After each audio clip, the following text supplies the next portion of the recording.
जितनी भी है, ठीक है, एटलीस्ट तेजी है, गिरावट का कोई भी हालचाल यहाँ पर दिखाई नहीं दे रहा, ठीक है।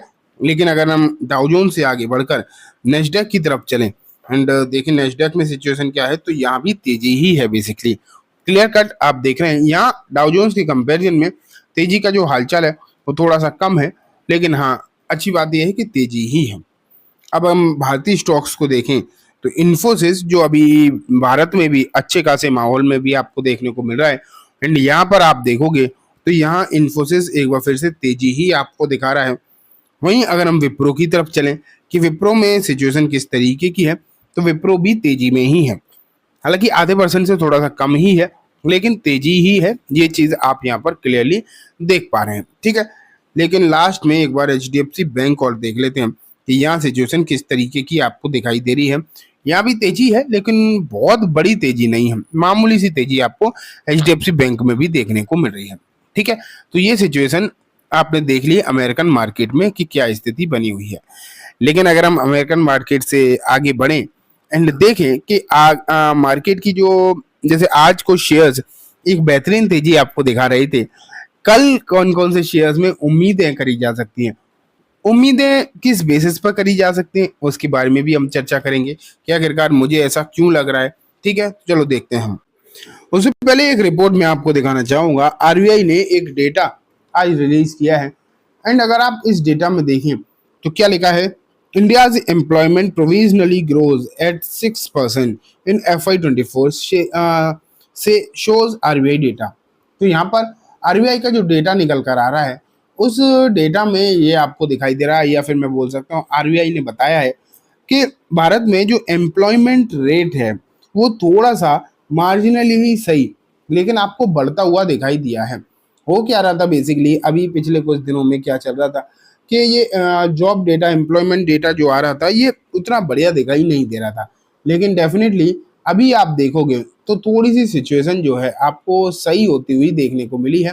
एंड ये जो डेटा निकल कर आया है, job data, specially employment data इसे बोलते हैं, तो ये डेटा जो निकल कर आया है ये थोड़ा सा आपको सही दिखाई दे रहा है। इससे मार्केट में भी एक पॉजिटिविटी आपको बनती हुई दिखाई दे सकती है। तो कल की सिचुएशन इस डेटा के आधार पर भी अगर आप देखेंगे तो आप कह सकते हैं कि थोड़ी पॉजिटिव हो सकती है, ठीक है।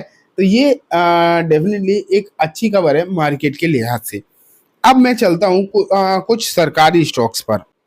ये देखो आज आपने जो है आरवीएनएल में एक बढ़िया वाली तेजी देखी, एंड बात सिर्फ आरवीएनएल की नहीं थी, आप पूरे रेलवे सेक्टर में देखते तो आपको एक अच्छी तेजी जो है पूरे ही रेलवे सेक्टर में देखने को मिल रही थी। एंड जब इस तरीके की तेजी आपको पूरे के पूरे सेक्टर में देखने को मिल रही है और वो भी आज नहीं, लगातार 2 दिन से, तो आरवीएनएल का तो अब जो कल जब होगा तो मैं मजबूत तो है आरवीएनएल डेफिनेटली, लेकिन ये नहीं कहा जा सकता कि कल इसमें तेजी दिखाई देगी, क्योंकि यहाँ पर जो तेजी का माहौल है वो कुछ पिछले 2-3 दिनों में कुछ ज्यादा ही तेजी हो गई है, तो कल के लिए ये कह पाना थोड़ा सा मुश्किल है। एंड बाकी रेलवे शेयर्स के लिए भी कह पाना थोड़ा सा मुश्किल है।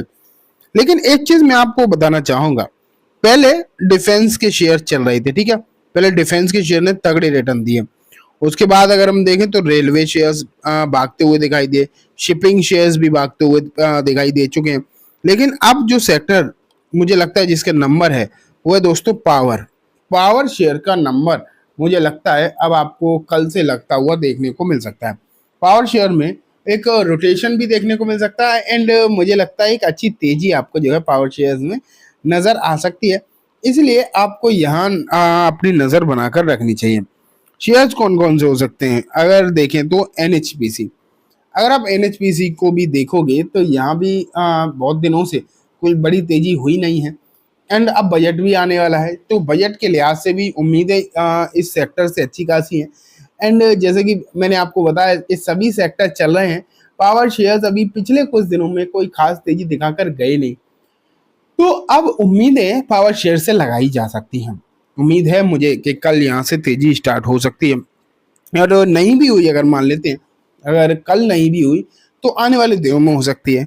एनएचपीसी अगर देखा जाए, उसके बाद अगर हम देखें तो एनटीपीसी पर भी आप नजर बनाकर रखो, क्योंकि मैं पर्टिकुलरली एनएचपीसी ज़्यादा एनटीपीसी ही पसंद करता हूँ। अगर मेरी आप बात करोगे मुझे क्या पसंद है, तो मुझे एनएचपीसी से ज़्यादा हमेशा एनटीपीसी पसंद आता है, चाहे वो वैल्यूएशन वाइज देख लो, चाहे आप किसी और तरीके से देखो, फंडामेंटली देख लो, हर तरीके से एनएचपीसी से एनटीपीसी थोड़ा सा ज़्यादा प्रेफरेंस रहती है मेरी।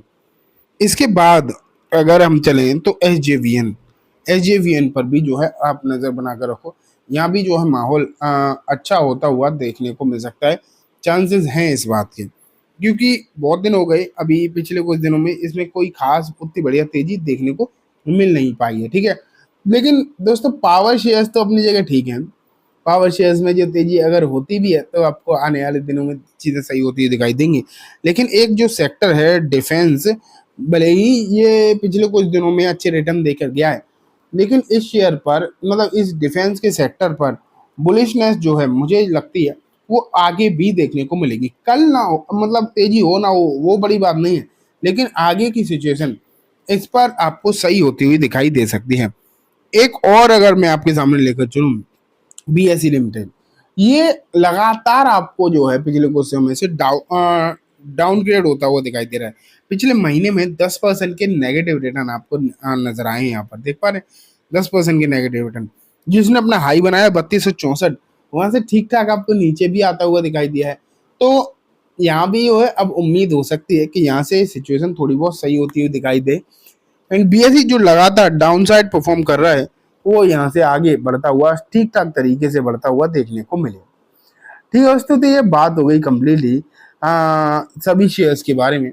उम्मीद है आपको सब कुछ अच्छे से समझ भी आ गया होगा। अब मैं इस वीडियो को यहीं खत्म करूंगा। जाने से पहले बस एक बार बोलना चाहूंगा, वीडियो अच्छी लगी हो तो इसे लाइक करना, चैनल को भी जरूर सब्सक्राइब करना, जाते जाते बेल आइकन दबाना, जिससे कि जब भी मैं कोई नई वीडियो डालूं आपके पास नोटिफिकेशन सबसे पहले आ जाए। एंड दोस्तों ये वीडियो सिर्फ और सिर्फ एजुकेशन एंड इन्फॉर्मेशन पर्पज है, तो इसे